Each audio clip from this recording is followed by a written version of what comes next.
tal vez de duelo por los que fueron a dejar su vida por nosotros en aquel extremo sur del país, en una situación de que tiene ya 43 años de recordación de vida y de que todavía no hemos saneado los argentinos semejante deuda que tenemos con la historia.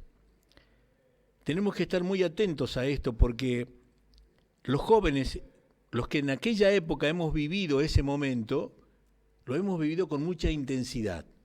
Y después hemos sufrido una serie de acontecimientos, de discursos y de temáticas que nos fueron cambiando la historia hasta hacernos pensar de los dos lados en los extremos. Nunca los extremos fueron buenos, siempre fueron casi el fin o el extremo de pensar lo bueno o lo malo de cada acción. Pero ante una guerra es muy difícil marcar lo bueno y lo malo en una situación como la que hemos vivido. A mí me tocó muy, muy de cerca. Es más, estuve en una campaña en la vieja y querida LB2 en Córdoba, recolectando dinero. Nos turnábamos toda la noche para recolectar aquellas urnas de oro que pasaron por esa esquina, por esa calle Maipú en Córdoba, que me tocó. No sé a dónde habré ido a parar. Me gustaría que algún día me revelen absolutamente todo. Tengo gente especializada de esto, porque todavía esto no pasó a la historia, por el contrario. 43 años no hacen a la historia.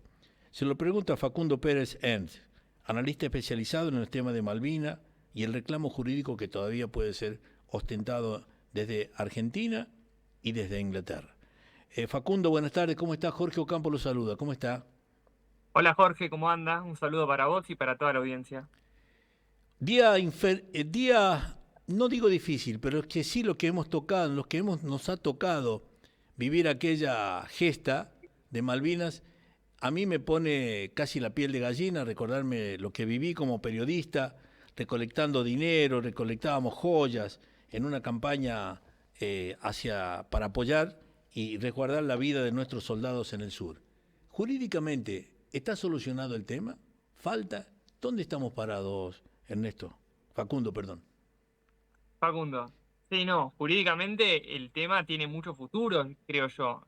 Y esto no quiere decir que esté solucionado, pero sí quiere decir que Argentina tiene muy buenos argumentos en la cuestión Malvinas y por la contraparte Reino Unido no los tiene. Por lo tanto, siendo que en materia jurídica y hablando especialmente de la cuestión de soberanía, la cuestión Malvinas tiene futuro, creo yo. Y por eso a mí me gusta hablar mucho con jóvenes, con pibes en las escuelas y demás, sobre la cuestión Malvinas, porque sin duda vamos a ser nosotros quienes vayamos a tener que ir a la ONU, al Comité de Descolonización y además organismos internacionales, y que por la diplomacia podamos llegar finalmente a recuperar la soberanía sobre las islas, como ha pasado en tantos casos alrededor del mundo, que países sin tanto poder militar, si se quiere. O sea, estoy pensando en el caso de Mauricio, si se quiere, un país de África que logró recuperar sus islas, que es Chagos, por la diplomacia, y no tenían, digo, tanta fuerza militar, no tenían mucho apoyo incluso, y lograron recuperar su soberanía solo por el hecho de tener mejores argumentos jurídicos que Reino Unido. Me parece que eso es clave porque a veces se nos habla de que no, para recuperar las islas hay que tener aviones F-16, hay que tener armamento militar, y si bien no digo que no, digo que no es el único camino, ¿no? Que además Argentina, antes que todo eso, tiene razón. Y para mí tener razón ya eso es clave.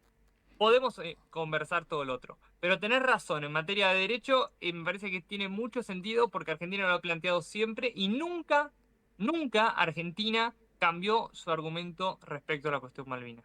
Creo Reino Unido que, sí, ¿eh? creo que Reino Unido sí. ese es un punto, Facundo, muy importante. La razón, la razón justificada inclusive territorialmente por la extensión de la base marina y fundamentalmente porque hemos ido a lucharla sin el verdadero sustento primero del argumento jurídico, que creo que es lo que nos faltó en aquella batalla, en aquella guerra, que fuimos más que todo a pelear y no a reclamar lo que realmente nos correspondía. Esa es mi idea, esa es mi idea. Un gobierno que en ese momento militarmente respondía a la orden militar y no había que encarar también en el orden de los consulados, de las leyes, de los tratados, de lo que jurídicamente nos corresponde. Te encuentro Sí, mucha razón en ese pedido, Facundo. sí, no, y aparte una muy mala lectura geopolítica de la dictadura de aquel entonces. O sea, recordemos que Galtieri se creía que Estados Unidos iba a apoyar a la Argentina. Recordemos que Estados Unidos siempre jugó en contra de Argentina en la cuestión Malvinas. Recordar también que mucha gente por ahí conoce lo que es la doctrina Monroe, y si no la conoce, descontar que en 1823 Estados Unidos lanza esta doctrina Monroe diciendo América para los americanos. ¿Qué significa esto? Ningún país de Europa tenía que tener soberanía sobre América, ningún país de América. América era para los americanos. Esto era para fomentar las independencias de todo el continente y poder sacar sobre todo de Inglaterra y a España de cosas. Entonces Estados Unidos se queda con Cuba, se queda con Puerto Rico, ¿no? Entonces la idea era esta, ¿no? Quedarse con sacar a los europeos de América. Pero respecto a Malvinas, Estados Unidos no aplica la doctrina Monroe. O sea, en 1823 Estados Unidos lanza la doctrina Monroe. 1833, 10 años después, se olvida de la doctrina Monroe porque Estados Unidos no solamente que atacó primero las Malvinas, porque Estados Unidos la ataca en 1831 con la corbeta Lexington, sino que ahí destruyó las islas, ahí fue donde Bernet abandona las islas porque el ataque de Estados Unidos es feroz y queda destruida todas ya las islas, siendo el mejor escenario para que Reino Unido venga 2 años después A a quedarse colonizar, finalmente, a claro, quedarse a también. quedarse finalmente con las islas. Y Sí. esto me parece clave porque en 1982 la dictadura se creía que Estados Unidos de verdad iba a apoyar a la Argentina en el reclamo. ¿Por qué? Porque recordemos que la dictadura venía con Carter, que no había apoyado, Jimmy Carter no había apoyado la dictadura, de hecho había sido bastante crítico de Videla, pero cuando cambia a Reagan, la dictadura dice, che, Ronald Reagan sí nos va a apoyar a nosotros. Bueno, no, apoyó a Margaret Thatcher, o sea, digo, apoyó a Reino Unido, Estados Unidos.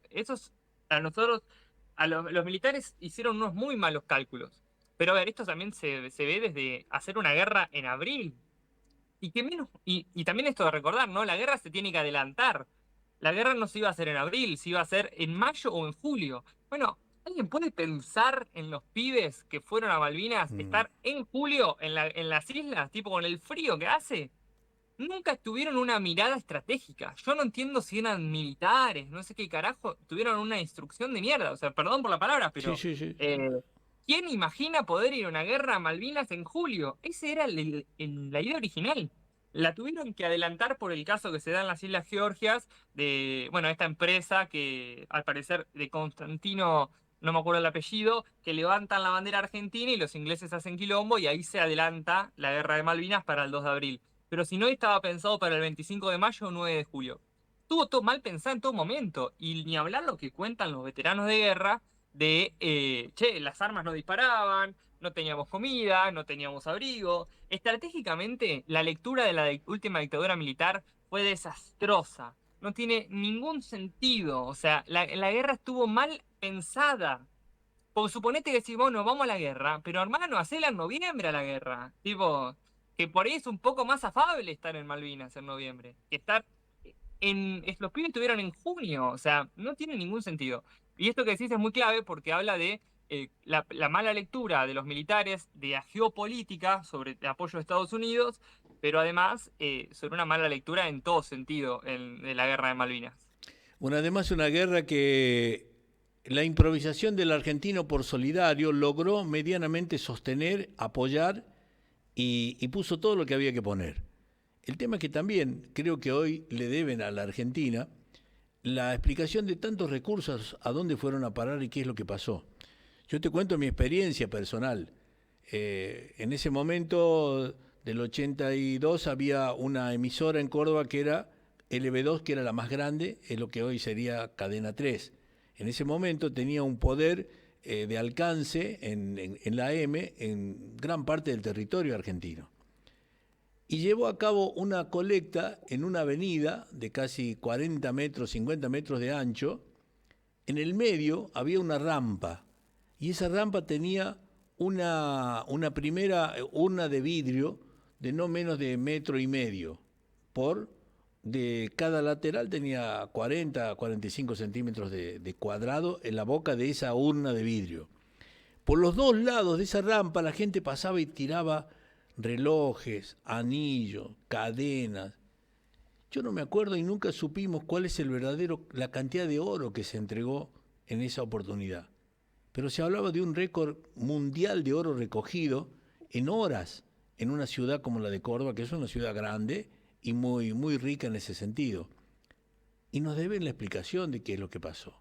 Por eso se encontraron cartas, chocolates totalmente vencidos que no fueron entregados a quienes estaba destinado en el esfuerzo de quienes mandaban de todo el territorio argentino. Una vida y una segunda experiencia que yo siempre la cuento, tuve la oportunidad de mostrarla acá. Un pariente mío, un concuñado mío, estuvo a cargo de niños que tenían 17 años, que lloraban todo el tiempo. Porque no tenían ni idea de dónde iban y qué iban a hacer. Lo que vos dijiste es un relato duro, patético, pero es la verdad. Eso nos pasó lamentablemente. ¿Qué nos están Sí, debiendo? ¿Qué nos está debiendo la historia, Facundo? sin dudas, explicaciones de lo que pasó en la última dictadura militar nos debe, sin dudas, o sea, la historia debe muchas explicaciones, porque hay un montón de cosas que todavía existe un pacto de silencio sobre lo que pasó en la última dictadura en general y también en lo que pasó en la guerra de Malvinas. No olvidemos que los veteranos te cuentan que cuando volvieron de allá, la orden de la dictadura fue clara: no se habla de Malvinas. Eso de no hablar de Malvinas, por empezar, tiene muchas respuestas que darnos a los argentinos, ¿Fue una orden porque interna, Facundo, esa? ¿Fue una orden interna? sí, lo cuentan muchos veteranos de Malvinas, por lo menos acá yo soy de zona sur del conurbano bonaerense y los veteranos de Lomas, por ejemplo, el otro día escuchaba a Fabián Galloles, un veterano que lo contaba, que ellos volvieron y les dieron la orden de no contar nada. Y de hecho en la causa Malvinas, por las torturas en Malvinas que está transcurriendo y entiendo que la Corte Suprema tiene ahora la decisión al respecto, los veteranos cuentan en esa causa, los testimonios son: che, llegamos y nos dijeron no se habla del tema, no se habla de las torturas en Malvinas, y fue gracias a bueno, igual esto que estábamos hablando de la falta de organización de la dictadura, con solo leer el informe Rattenbach del 2012, queda toda la vista. O sea, el informe Rattenbach es un poco esto de agarrar los secretos de la última dictadura y poder contarlos para poder darle a la sociedad argentina las respuestas que necesita. Entonces, el informe Rattenbach yo siempre considero que la gente debería poder leerlo, o sea, que lo tiene que leer, porque ahí habla, por ejemplo, la cantidad de falta de organización, de previsión de los militares, de un montón de cosas. O sea, hay testimonios incluso en la causa Malvinas. Cuento uno que para mí es terrible, porque a un grupito de soldados los mandaron a una costa de Malvinas y le dijeron: bueno, tu rol es estar 3 días en esta costa, te vamos a dar unos handys y vos avisás si ves venir a los ingleses. Es tu trabajo. Bueno, el soldado cuenta en el testimonio que cuando se van, bueno, tenían comida por 3 días, todo perfecto. Cuando agarran los handys no tenían pila. Entonces ellos dicen: che, Mm. si yo quisiera avisar algo de que veo un inglés venir, no voy a poder avisar nunca porque no tengo pila. No solamente eso, sino que no tardaron 3 días en volver. Una semana los dejaron con comida para 3 días. Esto lo cuentan, son tan testimonios que constan en la causa, y así hay un montón. Soldados que fueron estaqueados en las islas. Esto también está chequeado y comprobado en la causa Malvinas, que como te digo está en la Corte Suprema. O, por ejemplo, castigos a soldados de Malvinas que sus jefes militares los dejaban sin comer por estar castigados, o los dejaban. Hay un caso también que cuenta, recuerdo ahora leer la causa, de poner los pies en la fogata, tipo como para que se quemen los pies en la fogata. Y así un montón de casos que constan en la causa. Y además esta orden interna que mencionás de, che, no se habla de Malvinas. Eso también consta en un libro que está muy bueno, que yo recomiendo, de Jerónimo Guerreira Ola, que se llama Tecnologías de Impunidad. Y estas tecnologías de impunidad, que ya refiere el título, es esto, ¿no? De cómo la dictadura se aseguró esta impunidad de no hablar de Malvinas a los soldados, y que tuvo tantas consecuencias que yo creo que también esto es parte de las respuestas que nos debe la dictadura, porque un montón de los soldados que volvieron de Malvinas terminaron suicidados. O sea, tenés gente con problemas psicológicos, falta de trabajo, el Estado no les reconocía su estado de veterano, les dieron PAMI a los soldados de Malvinas, que no tenían, al principio no tenía PAMI, estaba pensado para gente mayor, y vos imaginate, los soldados de Malvinas no eran gente mayor al inicio y no tenían un montón de prestaciones por el hecho de tener PAMI. Entonces, a nuestros veteranos de guerra el Estado argentino los maltrató mucho durante muchos años. De hecho, no conseguían trabajo los veteranos de guerra, te lo cuentan ellos. Y para mí eso es parte de las respuestas que le debe la guerra de Malvinas en sí a la sociedad argentina. El informe Ratemax respondió mucho, pero sí me parece que en este caso el injusto trato que tuvo el Estado argentino con los veteranos, de hecho ellos cuentan siempre que la política pública de que los veteranos sean porteros en las escuelas es clave. Y para mí me parece excelente, porque soluciona su problema de no tener trabajo, de no poder acceder al trabajo, y a la vez están en contacto, en vínculo Con todo los el menores, tiempo con los niños, que a con quien los niños. hay que transmitirle. Hay que transmitirle, y yo, por ejemplo, he ido mucho a una escuela que queda cerca de donde yo vivo, que es la Escuela 5, donde Marco se llama, que es el veterano de Malvinas, que es además el portero, y es un héroe para la escuela. Los nenes, cuando vos entras a la escuela y te quieren contar cosas de la escuela, te van a mostrar a Marco y quieren que conozcas a Marco, que es su héroe. Y Marco es un veterano de guerra, que en los recreos le preguntan cosas a Marco. Che, ¿qué pasó en tal lugar? Y Marco les cuenta, muy orgulloso de haber defendido su patria, y para mí eso es excelente, porque solucionó el problema de falta de empleo de los veteranos de guerra y además Transmite. construyó una malvinización constante en las Ah, escuelas, que haya un portero que pueda contarles anécdotas de las islas y transmitirles amor por la patria que tienen todos los veteranos de guerra a los nenes. Me parece que eso es clave. yo creo que la única deuda saldada por ahora es cuando de pronto en el comienzo de un partido de fútbol ingresan los grupos de veteranos y 20, 30 mil argentinos que están en un estadio de fútbol son los que aplauden y son los que realmente los hacen sentir nuevamente que están vivos y que son partícipes de la historia. Y mañana será el único día en que se van a recordar. Yo vivo cerca de donde está el Monumento a las Malvinas, aquí en La Rioja, y bueno, desde ayer están desmalezando, están pintando, y se volverá a caer la pintura y volverán a crecer los yuyos hasta el año venidero, que se los vuelva a reconocer. Cada vez son menos, pero creo que es una deuda, yo considero una deuda de la historia de los argentinos y de los gobiernos, de no poner en los colegios una matrícula exclusiva del tema Malvinas para que realmente sepamos y aprendamos a querer lo que es nuestro. Y te digo más, a mí me genera muchas dudas cuando veo que solamente se habla de Malvinas el 2 de abril. Porque si bien es cierto que el 2 de abril recordamos a aquella guerra, eh, el resultado no fue el mejor de esa guerra, ¿verdad? Lógico, sí, Y, sí. y si bien obviamente estamos sumamente agradecidos a nuestros veteranos y son héroes y dieron la vida por nuestra patria, no salió bien. Y si bien jurídicamente, y esto aún se pare, ¿no? Si bien jurídicamente no tuvo ninguna consecuencia a nuestro reclamo haber perdido la guerra, o haber rendido el alto al fuego, en fin, no tuvo ninguna consecuencia según la resolución 37.9 de la Asamblea General de la ONU, y esto hago el separe porque muchas veces escucho a argentinos mismos decir, no, las perdimos en la guerra. No, no las perdimos en la guerra. Esto está claro por la resolución 37.9 de la Asamblea General, pero sí es una realidad que hablar de Malvinas el 2 de abril es en algún punto recordar un momento de la historia de Malvinas donde yo creo que hay momentos mejores, ¿no? Entonces, para mí, hablar de Malvinas hay que hablar todo el año. Es así. Hay Creo que que hablar.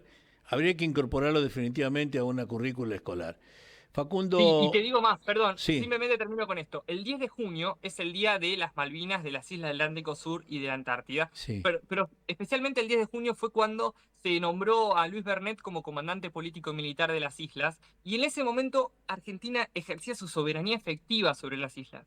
Hubo un tiempo donde cada mañana se izaba la bandera argentina en las islas, hubo un tiempo que se cantaba el himno, hubo un tiempo que la gente que nacía ahí era gente que era argentina. Y para mí, recordar ese momento de las islas, que es especialmente entre 1810 y 1833, donde se izó la bandera argentina en las islas y ningún otro estado dijo, che, esto está mal, acá, o sea, ningún estado protestó, ni Reino Unido. Me parece que es clave recordar esa etapa de las islas y que todo lo otro, decir que Argentina nunca dejó de protestar, Argentina nunca renunció a sus derechos de soberanía en ningún momento de la historia argentina. No hay momento de la historia argentina donde uno pueda decir, bueno, acá la Argentina abandonó su reclamo.